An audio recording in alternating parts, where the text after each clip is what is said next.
Hi, I'm Matt McDonald, partner at Notley Ventures, and today we're going to talk about how to find product market fit fast.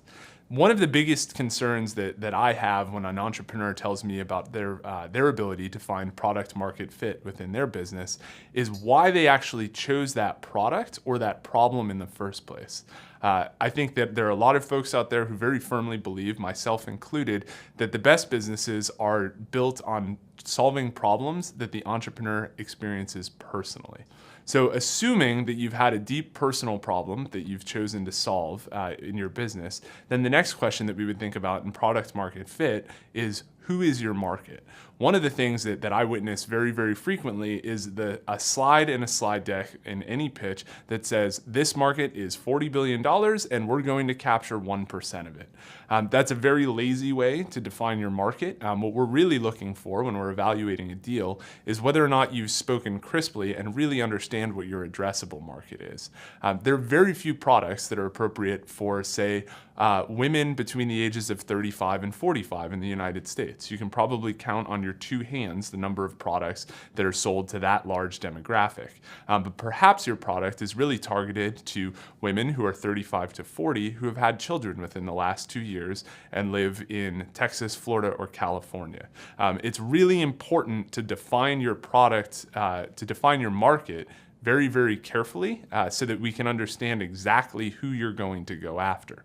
So once you've decided on your target market and you've been very clear about this, it's time to get out and start to talk to customers.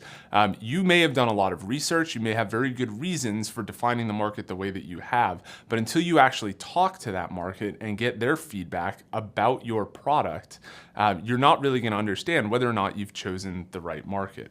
And that last piece that I mentioned about your product is very, very important. This is the time where you haven't built a full-fledged product, but you've built an MVP or a prototype so that you can ask a customer to interact with it and provide you feedback.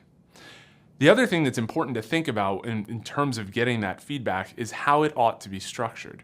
So focus groups are notorious for people overstating their preference to buy a particular product, but then when you actually put it in the market, they're less likely to purchase it than maybe they had indicated.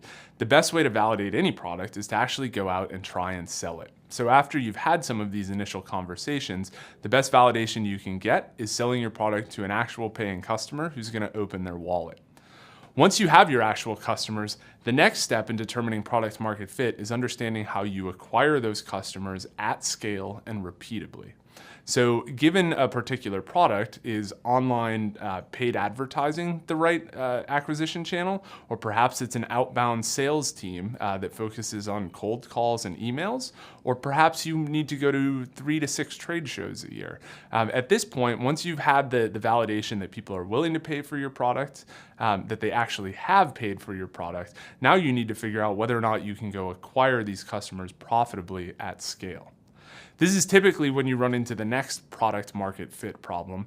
Is your market actually big enough? So now that you've figured out who your customer is exactly, and you've done some work to build that profile out through research, then you need to understand how many of those people are there. So if you remember that initial $40 billion market that we talked about, you may have cut it down to 1% as the addressable market. Then you got more rigorous about who in that 1% is actually addressable.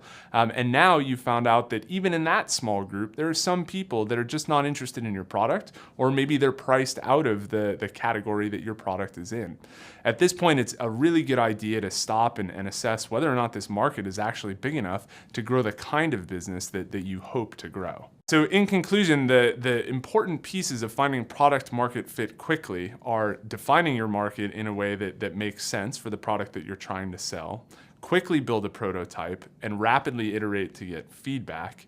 Then try and sell some customers on your product as soon as it's ready. And then those customers are going to validate not only your product, but also new features that you propose and provide you a lot of feedback.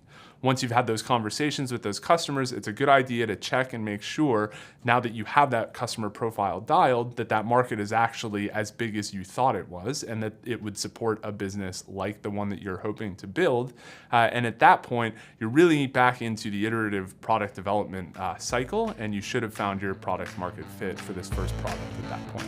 I'm Matt McDonald. Thanks for watching.